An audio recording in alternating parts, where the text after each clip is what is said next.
अस्सलाम वालेकुम dear student. आज हम डिस्कस करेंगे डॉन न्यूज़पेपर का ओपिनियन, जिसका टाइटल है the cost of petty politics. Petty का मतलब है इनस्टेबल, मतलब कि पॉलिटिकल इंस्टेबिलिटी की कोस्ट क्या है, क्या कीमत हम अदा कर रहे हैं पॉलिटिकल इंस्टेबिलिटी की वजह से। तो जो सबसे पहले हमारे पास पॉइंट है वो है इकोनॉमी, कि इकोनॉमी इनस्टेबल हो रही है पॉलिटिकल इंस्टेबिलिटी की वजह से। इसके अलावा हमारा जो इंटरनेशनल इमेज है, कंट्री हमारे का पाकिस्तान का इंटरनेशनल इमेज वो ख़राब हो रहा है, जिसकी वजह से फॉरेन डायरेक्ट इन्वेस्टमेंट डिक्रीज़ हो रही है। तो ये दो पॉइंट हम इस पूरे आर्टिकल में डिस्कस करेंगे। आर्टिकल का मैं बता दूं कि मैंने कहाँ से लिया है। ये हर मंडे को बिजनेस फाइनेंस डॉन न्यूज़पेपर के साथ एक अलग से पेज आता है जिसका नाम है बिजनेस फाइनेंस, वहाँ से मैंने ये आर्टिकल उठाया है और ये बहुत इम्पोर्टेंट है। इकोनॉमी का डाटा किसी ने भी लेना हो तो ये वाला आर्टिकल, ये वाला पेज जो मंडे वाले दिन आता है, ये बहुत इम्पोर्टेंट है। अगर आपको मेरी इस वीडियो की समझ ना आए तो आप गूगल पे जाके इस टॉपिक को सर्च करके खुद से पढ़िएगा और ये सारे डाटा रेफरेंसेस अपने कॉपी या अपनी फैक्ट बुक में ऐड कीजिएगा। ये बहुत इम्पोर्टेंट है। पढ़ने के लिए ये भी ज़रूरी है कि आपको पता होना चाहिए कि आपने इस डाटा को इस्तेमाल कहाँ पे करना है। तो जी, ये डाटा इम्पोर्टेंट है करंट अफेयर्स के लिए, पाकिस्तान अफेयर के लिए और ऐसे के पॉइंट ऑफ व्यू से। इवन के पाकिस्तान अफेयर्स में जो 2024 में क्वेश्चन आया था वो सेम इसको पढ़ के आप हल कर सकते हैं। इसके अलावा 2021 में क्वेश्चन आया था कि political stability is mandatory for economic prosperity in Pakistan, elaborate. 2021 का क्वेश्चन है और इस आर्टिकल को आप पढ़ के ये क्वेश्चन अटेम्प्ट कर सकते हैं। इसके अलावा करंट अफेयर्स में भी पॉलिटिकल स्टेबिलिटी पे क्वेश्चन आता है और ऐसे में भी कोई ना कोई टॉपिक जो है इससे रेलिवेंट होता है। आर्टिकल स्टार्ट करते हैं। Pakistan challenges to political stability and economic revival. Revival noun है जिसका मतलब है improvement or enormous and not very dissimilar, कि जो पाकिस्तान चैलेंजेस फेस कर रहा है उसमें पहला पॉलिटिकल इंस्टेबिलिटी है और दूसरा इकोनॉमिक क्राइसिस है। और पाकिस्तान के जो गोल है वो पॉलिटिकल स्टेबिलिटी है और इकोनॉमिक रिवाइवल है। और इसको फेस करने इन गोल्स को अचीव करने के लिए बहुत से चैलेंजेस हैं और जो बहुत ज़्यादा हैं, और ये दोनों एक दूसरे से अलग नहीं है, not very dissimilar. The repeated use, देखिए ये आपका पहला आर्ग्यूमेंट होगा कि पॉलिटिकल इंस्टेबिलिटी इकोनॉमी को कैसे इफेक्ट कर रही है। तो पहला आर्ग्यूमेंट ये होगा कि the repeated use of protest as a tool by the PTI to achieve its political goals over the last couple of years has hardly help the cause of the economy. ये जो PTI जब protest करती है, ख़ास तौर पे इस्लामाबाद में, तो वहाँ पे क्या होता है कि रास्ते सारे ब्लॉक कर दिए जाते हैं। जो होती हैं ट्रांसपोर्ट्स वो बंद हो चुकी होती हैं, लोग एक दूसरे से एक जगह से दूसरी जगह नहीं जा सकते, स्कूल्स बंद हो जाते हैं। तो वो सारा डायरेक्टली और इनडायरेक्टली हमारी इकोनॉमी पे इफ़ेक्ट कर रहा होता है। The political turmoil mean turmoil, disturbance और disorder has compounded these economic challenges as the country is ranked amongst the politically most volatile। volatile का मतलब है instability economically globally, economies globally, increasing the risk premium on investment here manifold mean के बहुत ज़्यादा और various। तो आगे है last year the global economic .com placed Pakistan at 180 amongst 193 nations ranked on it's political stability index.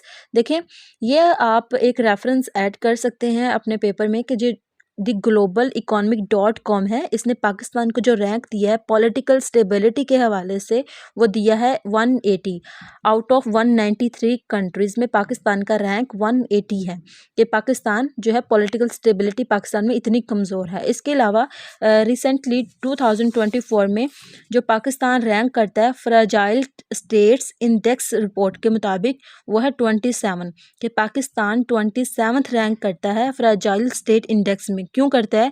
क्योंकि poor economic में social और पॉलिटिकल इंस्टेबिलिटी की वजह से। तो ये दोनों रेफरेंस आप अपने पेपर में अपना आर्ग्यूमेंट को मजबूत करने के लिए ऐड कर सकते हैं ताकि आप लोगों के मार्क्स जो हैं वो बढ़ सकें।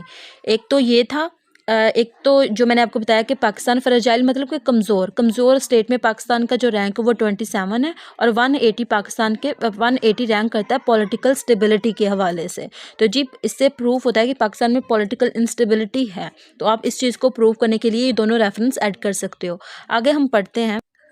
It doesn't mean that the country's economy had never faced the challenges of political instability or it was ever ranked amongst the politically more stable nations before। कि ऐसा नहीं था कि पाकिस्तान जो है वो पहली बार ऐसा पॉलिटिकल इंस्टेबिलिटी की वजह से इकोनॉमिक क्राइसिस फेस कर रहा है, ऐसा बिल्कुल भी नहीं है, बल्कि ऐसा पहले भी हो चुका है। और ऐसा भी नहीं था कि इससे पहले पाकिस्तान जो है वो पॉलिटिकली जो है वो बहुत स्टेबल कंट्रीज़ में रैंक करता था, ऐसा भी नहीं है। ये दोनों चीज़ें जो हैं वो बिल्कुल भी न्यू नहीं हैं। अगर आपने अब इस जगह पे हिस्टोरिकल पॉइंट ऑफ व्यू डालना हो तो आप लिख सकते हैं कि जैसे मिलिट्री कोप्स था, सिविल वार्स हुई हैं, इसके अलावा पॉलिटिकल असैसिनेशंस हुई हैं, बहुत से पॉलिटिक्स थे जिनकी असैसिनेशन थी, जैसे लियाकत अली खान, बेनज़ीर भुट्टो। तो हम इनका भी रेफरेंस दे सकते हैं, ये भी तो पॉलिटिकल इंस्टेबिलिटी में ही तो आता है। तो हम ये भी ऐड कर सकते हैं। Far from it yet the past few years stand out means के very noticeable in the history of its political economy. कि पिछले कुछ साल जो हैं वो पॉलिटिकल इकॉनमी का जो रिलेशन है ना उसको हम बड़े अच्छे से देख सकते हैं, इसमें बड़ा नोटिसेबल है। ख़ास तौर पे 2018 से हम स्टार्ट करें ना हिस्ट्री का एनालिसिस करना, तो तब से हम ज़्यादा चीज़ें देख रहे हैं कि पॉलिटिकल और इकॉनमी का आपस में ज़्यादा रिलेशन हो रहा है, कि पॉलिटिकल इंस्टेबिलिटी की वजह से इकोनॉमिक क्राइसिस भी फेस करना पड़ रहा है हमें। आगे है with the nation of 240 million souls, ये पाकिस्तान की पॉपुलेशन है। एंडेवरिंग मीन की कोशिश करना to try to recover from a deep rooted multifaceted financial crisis amongst growing political unrest and renewed militant attacks. अब मिलिटेंट अटैक्स की बात करें हम तो हम केपीके का इलाका देख लें, इसके अलावा देख लें बलूचिस्तान। तो केपीके और बलूचिस्तान दो मेजर सूबे ऐसे हैं जो कि मिलिटेंट अटैक्स की वजह से मुतासिर हैं। मीन के वहाँ पे दहशतगर्दी ज़्यादा होती है।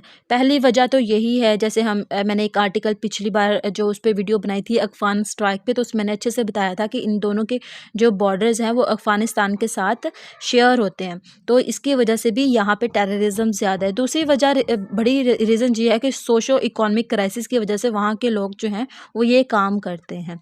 तीसरी बड़ी वजह ये है, देखिए जैसे हम लोगों ने वो कुरम रोड का भी मैंने उस वीडियो में अच्छे से बताया था कि जब वो रोड बंद हो जाएगा तो उस जगह पे जो वो एरिया है, जैसा कि पारा चिनार एरिया है, तो वहाँ पे जब वो रोड ब्लॉक कर दिया गया तो वहाँ पे नहीं जा सकेगी, कोई भी सप्लाई नहीं हो सकेगी, कोई खाने की चीज़ें हैं या दवाइयाँ हैं वहाँ पे नहीं पहुँच पाएंगी, तो वो भी इकोनॉमिक क्राइसिस का शिकार हो जाएगा। इसी तरह हम अगर एग्जांपल ले लें इस्लामाबाद की, तो जब वहाँ के सारे रास्ते ब्लॉक कर दिए गए सिर्फ प्रोटेस्ट की वजह से, तो वहाँ पे भी कोई भी इंपोर्ट और एक्सपोर्ट उस एरिया में नहीं हो सकती थी। तो क्या होता है कि इन्फ्लेशन राइज हो जाता है और इकोनॉमिक ग्रोथ डिक्रीज हो जाती है। इसके अलावा जब कोई बाहर का जो कंट्री है वो जब देखता है कि इस मुल्क के तो हालात पहले से ही ख़राब हैं, तो वो भी अपने पैसे जो है वो एक स्पेसिफिक कंट्री में, अगर कोई भी और मुल्क की बात कर लें, तो वहाँ पे इन्वेस्ट नहीं करता है। The authorities insist that the PTI's call for public protest, which often compel the minority government led by Prime Minister Shehbaz Sharif to restrict part of the country as the only counter strategy to deal with the opposition's agitational politics. Agitationals mean alarming. Have imposed significant cost on the economy and impeded recovery. The authorities mean के जो current जो rule कर रही है government, वो कहती है कि जो अपोजिट पार्टी पीटीआई है ना, ये ऐसा करती है कि जो पब्लिक प्रोटेस्ट की कॉल दे देती है और सब इकट्ठे हो जाते हैं, जिसकी वजह से पॉलिटिकल इंस्टेबिलिटी है। और हमारे पास फिर कोई और ऑप्शन नहीं रहता है सिवाय इसके कि हम जो वो स्पेसिफिक एरिया है ना, part of the country as the only counter strategy, कि हमारे पास सिर्फ एक ही ये हल हो जाता है कि उस एरिया को जो है वो बंद कर दे, कि वहाँ से कोई ना आ सके ना जा सके।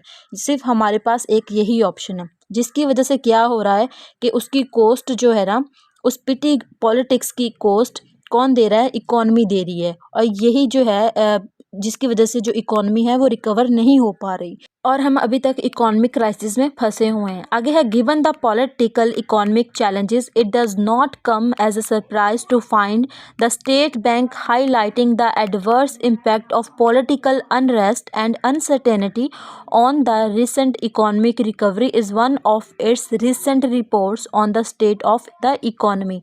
अब ये स्टेट बैंक ऑफ पाकिस्तान जो है इसने एक रिपोर्ट जो है वो दी है, जिसके मुताबिक वो कह रहा है कि जो इम्पैक्ट है ना पॉलिटिकल अनरेस्ट मीन के पॉलिटिकल अनस्टेबिलिटी का और अनसर्टेनिटी का, वो जो इकोनॉमिक रिकवरी नहीं होने दे रहा और इसका बहुत बुरा इम्पैक्ट हो रहा है इकोनॉमी पे।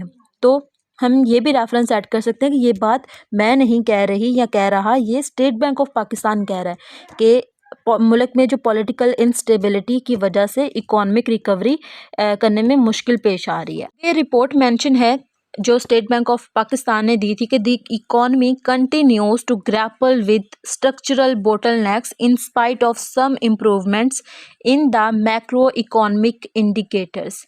जिसका मतलब है कि स्ट्रक्चरल बोटलनेक्स जो है इसका मतलब है कि वर्कलोड इतना हाई हो गया है कि जो सिस्टम है ना उसको हैंडल ही नहीं कर पा रहा। अब देखें, जब नेट बंद रहेगा, लोग एक दूसरे से कम्युनिकेट नहीं कर पाएंगे। इसके अलावा जब रास्ते ब्लॉक रहेंगे, अगर फॉर एग्जांपल किसी ने कोई चीज़ बनानी है तो उसका सामान दूसरे शहर से मिलता है लेकिन दूसरा शहर ही बिल्कुल बंद है, तो इसकी वजह से उसका काम पेंडिंग में इतना ज़्यादा हाई होता रहेगा जिसकी वजह से वो काम रुक जाएगा और बाद में उसको एक टाइम पे ज़्यादा काम करना पड़ेगा। तो ख़ास तौर पे जो मैक्रो इकोनॉमिक्स है, यानी कि जो ऐसी इकोनॉमी जो बड़े पैमाने पे होती है, तो उसकी वजह से स्ट्रक्चरल बोटलनेक्स के काम ज़्यादा पेंडिंग में है और वो सिस्टम जो है वो उसको हैंडल ही नहीं कर पा रहा है। Political uncertainty exacerbate the situation.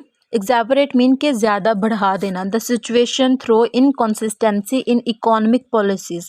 जैसे कि पॉलिटिकल अनसर्टेनिटी है, सब जितने भी करंट गवर्नमेंट है उनका ध्यान उस तरफ है कि इस प्रोटेस्ट को किस तरह रोकना है, जिसकी वजह से क्या हो रहा है कि जो इकोनॉमिक पॉलिसीज़ हैं उसको इम्प्लीमेंट नहीं किया जा रहा और दूसरी तरफ से जो प्रोटेस्ट है वो कंट्रोल में नहीं रह रही। जिस तरह अभी रिसेंटली हुई उसके बाद हम लोगों ने देखा कि सब उसी के बारे में बात कर रहे थे और इसमें हमें वीक गवर्नेंस का भी फैक्टर नज़र आता है एंड पब्लिक एडमिनिस्ट्रेशन, ये सारे फैक्टर्स हम लिख सकते हैं इसमें।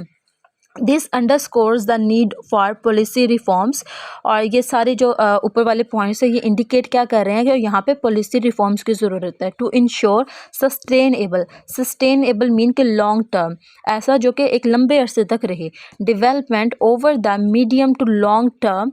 द सेंट्रल बैंक सेट कि सेंट्रल बैंक ने कहा है कि ये जितने भी पॉलिटिकल अनसर्टेनिटी का इफ़ेक्ट हो रहा है इकोनॉमिक क्राइसिस पे, तो इसके लिए ज़रूरत है कि पॉलिसीज़ रिफॉर्म्स की जाएँ और लॉन्ग टर्म जो है वो सोल्यूशन निकाला जाए। आगे हम पढ़ते हैं कि around those times global credit agencies like Moody's and Fitch had also been warning of politics trumping the economic revival and impairing the country's ability to implement tough structural reforms।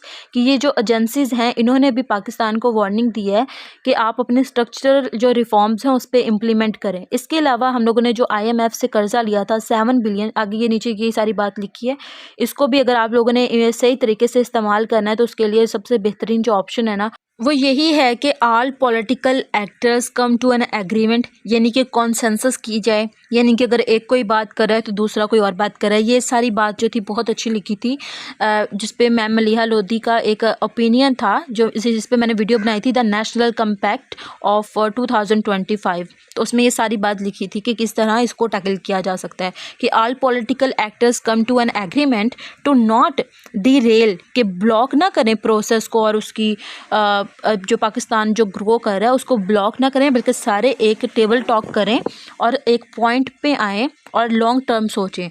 और जो है ना शॉर्ट साइटेड पॉलिटिकल एम्बिशंस का कोई फ़ायदा नहीं है, ये जो है पाकिस्तान की तरक्की को जो है एक ब्लॉक कर देता है, इसलिए सारे एक कॉन्सेंसस पॉलिटिक्स की तरफ आएँ।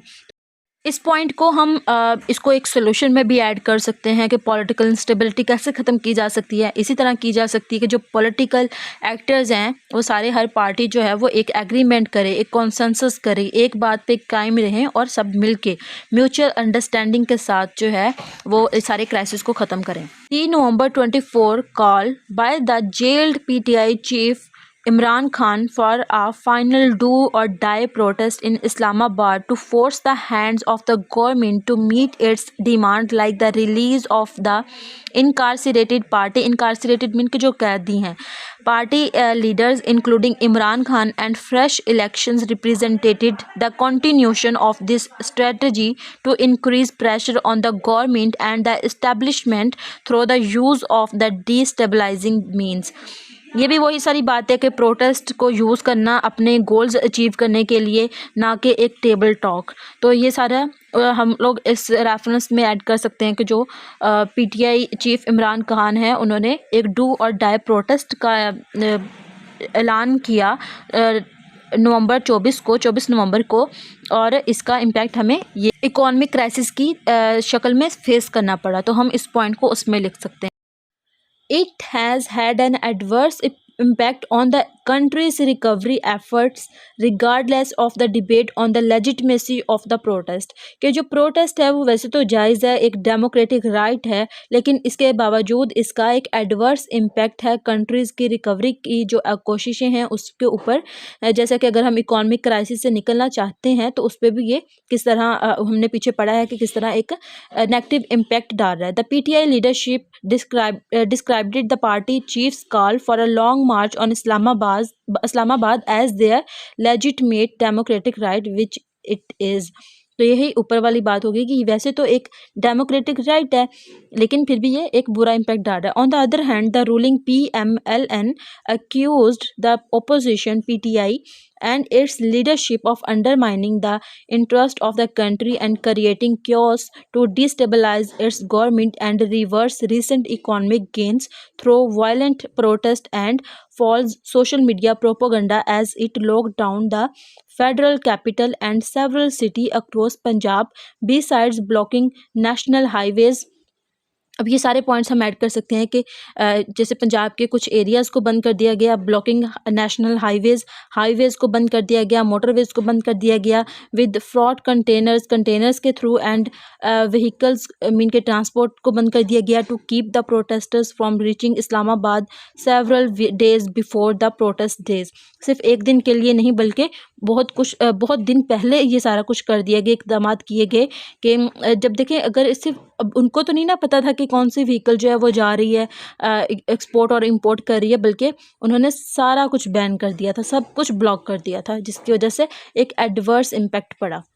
अब ये सारे आर्ग्यूमेंट्स हैं जो आप पॉइंट्स ऐड कर सकते हैं अपने पेपर में कि ब्लॉकिंग नेशनल हाईवेज़, मोटरवेज़ और इसके अलावा सारी ट्रांसपोर्ट बंद कर दी गई जो प्रोटेस्टर्स थे उनको रोकने के लिए। इसके साथ साथ ये जो था अपना इंपोर्ट और एक्सपोर्ट नहीं हो पाई उस स्पेसिफिक एरिया में। इसके अलावा जब सोशल मीडिया प्रोपेगेंडा मीन के जब सोशल मीडिया ही बंद कर दिया गया, जैसे कि व्हाट्सएप पे एक पिक्चर तक शेयर नहीं हो रही थी, वॉइस नोट नहीं किया जा रहा था, बिल्कुल डाटा बंद था, नेट बंद था, जिसकी वजह से बहुत सारी मुश्किलात का सामना करना पड़ा, ख़ास तौर पे उन लोगों को जो कि काम करते थे, जैसे अमेज़ोन पे कुछ लोग काम करते थे या जिनका बिजनेस था ऑनलाइन, उनको बहुत एक सेटबैक मिला, जिसका आगे रेफरेंस भी है जो हम ऐड करेंगे। आगे है Pakistan's descent into a fresh round of political chaos and violence following the protesters March into the capital even if it is was relatively short lived.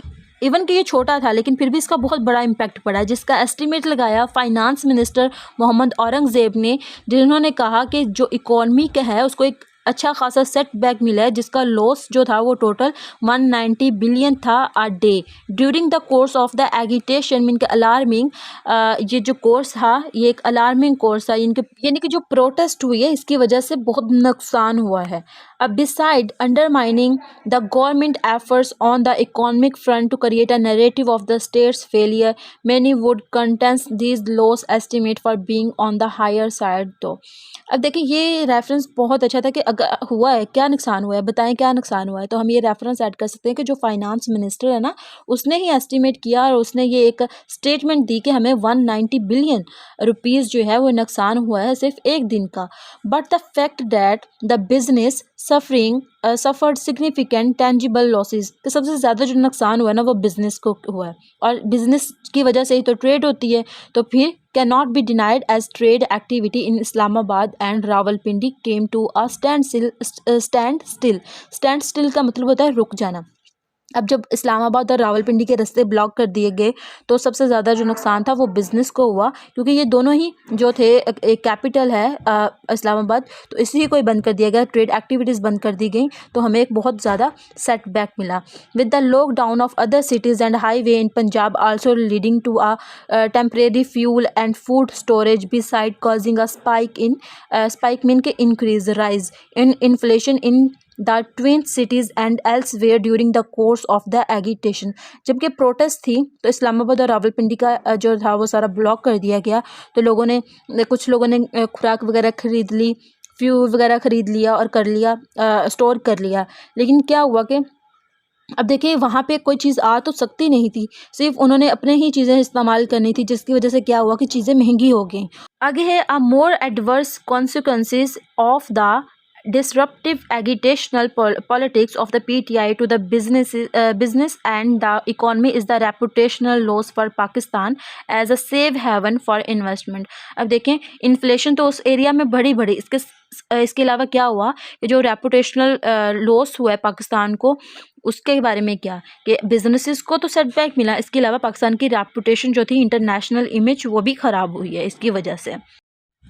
Pakistan is trying to navigate a weak economy through one of its most difficult times amidst disruptive political disturbance, frightening away investors and making it difficult for businesses to operate effectively। अब देखिए 3 points यहाँ से भी आ गए हैं कि अगर political instability है तो हमें क्या हो रहा है कि हम पॉलिटिकल डिस्टर्बेंस की वजह से हम जो इन्वेस्टर्स हैं उनको दूर भगा रहे हैं, ताकि वो हमारे मुल्क में इन्वेस्ट ही नहीं करेंगे फिर इसकी वजह से कि इनके तो खुद के हालात नहीं ठीक है, तो ये तो हमारे पैसे भी डूब जाएंगे। And making it difficult for, और जो लोग बिजनेसेस कर रहे हैं वो भी इफ़ेक्टिवली बिजनेस नहीं कर पाएंगे। आगे लिखते हैं what has hindered Pakistan's path to economic progress is its chronic political instability, कि पाकिस्तान की जो इकोनॉमी है उसकी प्रोग्रेस में जो रिकावट है ना वो बेसिकली क्या है, पॉलिटिकल इंस्टेबिलिटी, जिसका प्रूफ ऊपर बहुत सारी एग्जांपल से दिया जा चुका है, जिसकी वजह से ये डिफरेंट है किन से, चाइना से, इंडिया से, वियतनाम से एंड बांग्लादेश से, कि ये उनकी तरह तरक्की नहीं कर पा रहा Pakistan. Indeed, Pakistan's political system has been facing a crisis of legitimacy and credibility since its inception। कि ये पाकिस्तान वैसे तो शुरू से ही ऐसा फेस कर रहा था कि पॉलिटिकल इंस्टेबिलिटी वाले प्रॉब्लम्स पाकिस्तान को शुरू से ही हैं, लेकिन जो अभी करंट इलेक्शंस हुए हैं इसकी वजह से जो सिचुएशन है वो ज़्यादा क्रिटिकल हो गई है। No elections in the country have ever been without controversies, के पाकिस्तान में अभी तक कोई भी इलेक्शन ऐसा नहीं हुआ है जिसमें ये ऐसा फसाद, ऐसी कंट्रोवर्सीज़ ना आई हों। देखिए हमारा कंट्री जो है वो एक डेमोक्रेसी कंट्री है, तो अब जो डेमोक्रेसी है उसकी जो रूट है ना वो यही है इलेक्शंस, के लोगों के मुताबिक उनके पॉलिटिशियंस चूज़ किए जाएं। लेकिन जब उसी में ही ट्रांसपेरेंसी या फिर अकाउंटेबिलिटी नहीं होगी तो फिर ज़ाहिर सी बात है कंट्रोवर्सी तो आएगी, लोगों में इंस्टेबिलिटी आएगी, पॉलिटिकल इंस्टेबिलिटी होगी। एक पार्टी है जो वो दूसरी पार्टी पे ब्लेम करेगी, दूसरी जो है वो तीसरी पे करेगी, सिर्फ इसी तरह ही चलता रहेगा और हमारी इकोनॉमी इसी तरह सफ़र करती रहेगी। But this can not be the reason enough to plunge the economy into a deeper crisis for political gain at the expense of common folk who have just weathered the hardest of all economies and financial crises seen by the country. When growth slowing to a crawl in recent years as the economy is yet to fully overcome what is often referred to as the perpetual balance of payment troubles, agitational politics is the last thing we need right now। देखिए अब जब political instability होगी तो हमें ज़ाहिर बात है हमारी एक्सपोर्ट इंपोर्ट नहीं होगी, balance of payment troubles face करना पड़ेंगे। इसके अलावा जब प्रोटेस्ट होगी तो ये सारी मिसाइल करने की वजह से हमारी इकोनॉमिक क्राइसिस में जा सकती है। इसके अलावा रिसर्च जो हुई है literature on Pakistan economy trajectory is fraught with findings that political stability can go a long way in transforming the economic future of the country in way unimaginable. जो रिसर्च की गई है ना उसके मुताबिक सिर्फ पाकिस्तान में सिर्फ एक पॉलिटिकल स्टेबिलिटी आ जाए ना तो हमारे इकोनॉमी जो फ्यूचर में इकोनॉमी जो है ना वो अनइमेजिनेबल वे में लॉन्ग वे और हाई हो सकती है, इतनी अच्छी हो सकती है ग्रोथ इकोनॉमी की, just because of political stability. और हमारे जितने भी मसाइल हैं, जैसे कि बैलेंस ऑफ पेमेंट क्राइसिस हैं, फॉरेन इन्वेस्टमेंट है, या जो भी कोई और है, तो वो सारे इसकी वजह से हल हो सकते हैं। रीज़न क्या है? Political instability. For that to happen, the politicians from the ruling and opposition parties would have to rise above their selfish political interest. और पॉलिटिकल स्टेबिलिटी के लिए क्या चाहिए कि जो ऑपोजिशन पार्टीज़ हैं या जो रूलिंग पार्टीज़ हैं, ये दोनों पार्टीज़ मिल बैठ के अपने जो भी इनके आर्ग्यूमेंट्स हैं वो बैठ के सोल्व करें, अपने नैरो इंटरेस्ट से बाहर आएँ और कंट्री के बारे में सोचें, सेल्फिश ना बने और सब मिलजुल के काम करें। To come together for joint effort to fix the economy, कि सिर्फ इकोनॉमी को ही ना करें वैसे तो, लेकिन यहाँ पे तो लिखा हुआ है कि एफर्ट करें इकट्ठे मिलजुल के इकोनॉमी को फिक्स करने के लिए, लेकिन बाकी जितने भी मसाइल हैं वो सारे कॉन्सेंसस के ही थ्रू हो सकते हैं। इसके अलावा political disputes should be settled in the parliament and not be allowed to spill over into the sphere of the economy. The country should remain open to business. Spill over एक phrasal verb है जिसका मतलब है overflow. अब देखिए, जितने भी मसले मसाइल हैं ना, वो सड़कों पर निकलने से हल नहीं होते, वो होते हैं पार्लियामेंट में बैठ के ये अपने सारे मसले हल करें। रोडों पे ना निकलें, क्योंकि जब रोड्स पे निकलेंगे, प्रोटेस्ट करेंगे, तो जितने जो लोग मजदूरी करके एक दिन की कमाई खाते हैं अपनी, उनके लिए भी नुकसान है। इसके अलावा जो बिज़नेस कर रहे हैं उनके लिए भी नुकसान है। जब बिज़नेस को नुकसान है तो ट्रेड को नुकसान है, जब ट्रेड को नुकसान है तो पाकिस्तान को नुकसान है। तो इसलिए सारे जो भी पॉलिटिशियंस हैं वो सारे मिलें, बैठें और एक टेबल टॉक करें, पार्लियामेंट में करें, ना कि सड़कों पे निकलें और इकॉनमी को नुकसान पहुंचाएं। आज की थी ये वीडियो, उम्मीद करती हूँ आपको वीडियो पसंद आई होगी।